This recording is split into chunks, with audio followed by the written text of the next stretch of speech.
there are a few different other options. You can also use live or dead bait, and there's a tiger on the line right now. Ichingo River Lodge is a fantastic place to stay for tiger fishing and for other activities. Click the link below to check out our review of Ichingo River Lodge.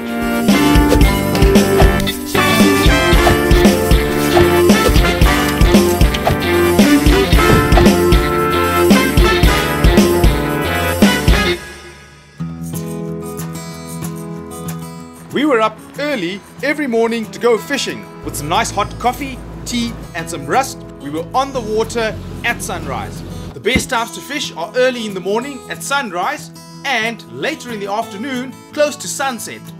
Being out in the morning, sunrise, on the boat, on the river, catching a fish, brilliant.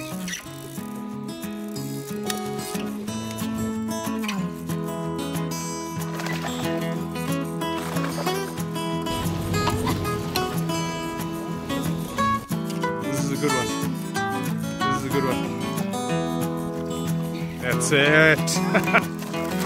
Whoa! Hey. Getting great hits from the tiger fish, but not being able to land them in the boat can be a bit frustrating. Oh! Here we go. Yeah, I got it. I think I lost it. Well, that one's off. So the tiger are really difficult to land. You're lucky to sort of land maybe 1 in 5, 1 in 10 maybe.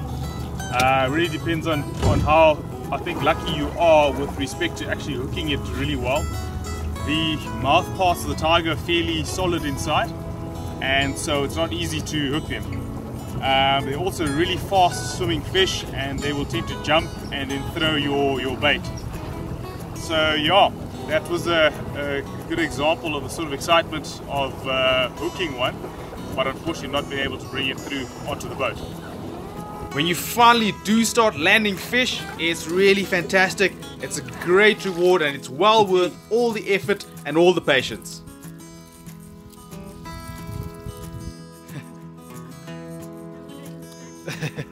There you are. My arms.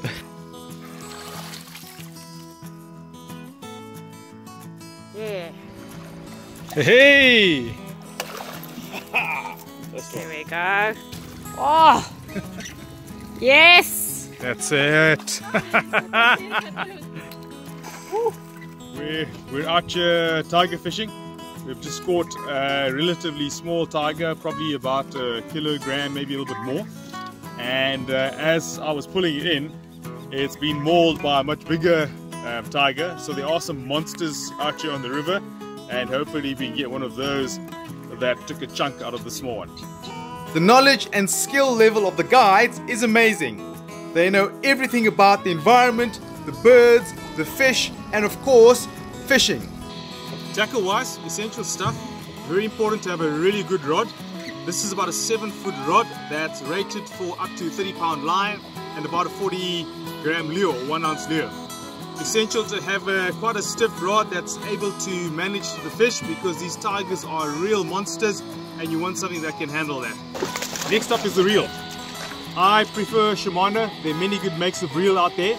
This is a Shimano 4000, and typically you want to be able to get about 400 meters of line onto your reel.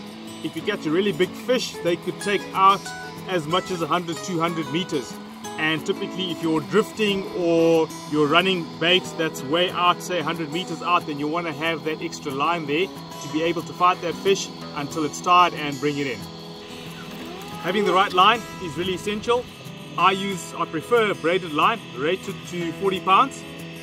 Some people use braided line up to about 20 or 30 pounds. It depends on what you prefer. I've lost a few big tiger on 20 pounds. So 40 pounds is typically what I am intent on using. Braided line versus fluorocarbon, it really depends on what your preference is. I like the braided line because it's thinner, so I can get more on the reel. Fluorocarbon is good as well. It's a bit more stretchy, whereas the braided line is fairly stiff and not very elastic. So there are some advantages to the fluorocarbon and there are some advantages to the braided line. it's really a matter of preference. Important to have a steel trace at the end of your line. These tigers have massive teeth that are really sharp and they will bite through that line and you will lose that. If you don't have a trace on your line, you will lose the tiger almost 100% of the time. You'll be very lucky to bring it in.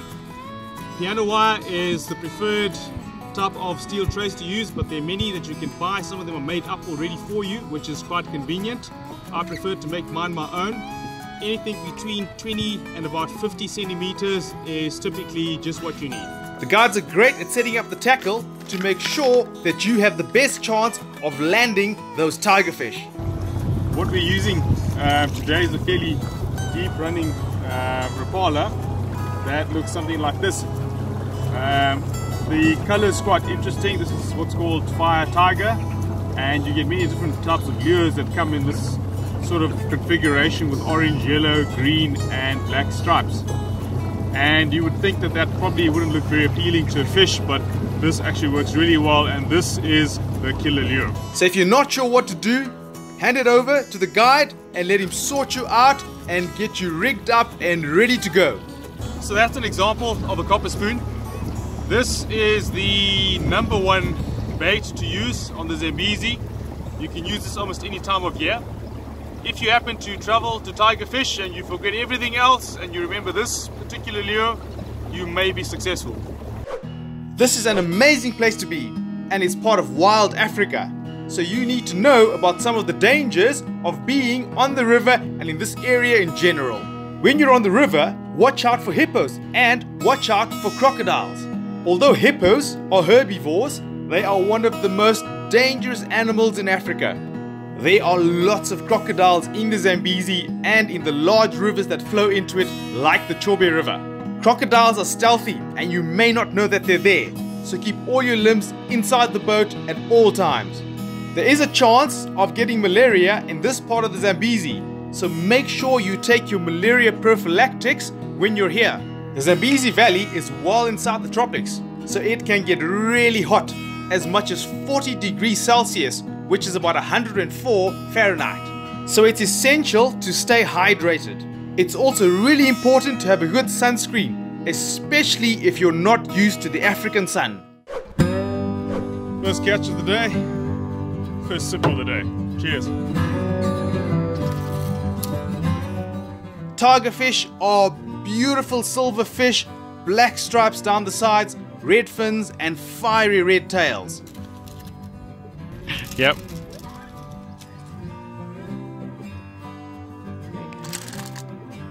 Cheers. There you go. That's a small specimen, but fun to catch nevertheless. Have a look at the teeth on this baby. You do not want to get your fingers in the mouth of this fish because it will be very painful. And thanks to the Zambezi River, last fish of the day. Thanks to Boston Breweries, last sip of the day. We practice strictly catch and release.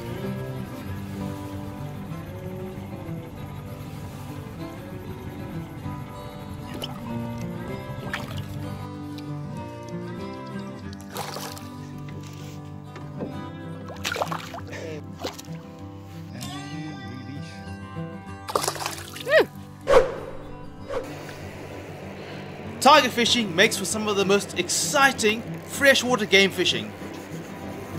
Oh! It takes a lot of patience, a lot of effort, but when you finally catch that big one, it's exhilarating. There's nothing like it. Oh! This is huge! Woo! Woo! Ah! Ah! Yes! Woo! Ah! Ah! Ah! Woo! Ah! Monster. 4 kgs, tiger fish, Chobe River, 2018. Is it there? Woo! Ah! Bite to the monster. Great catch. 2018 Chobe River.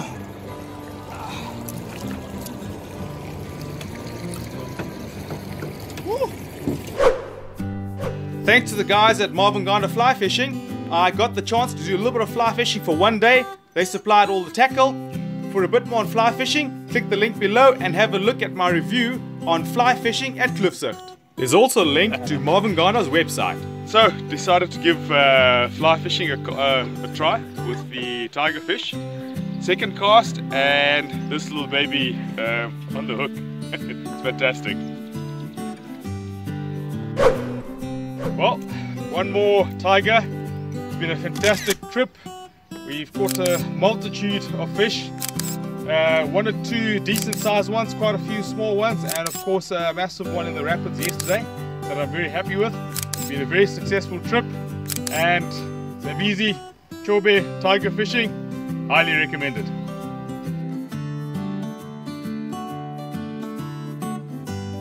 If you like what the Travel Gigolo is doing, then smash the like button, subscribe and hit the bell.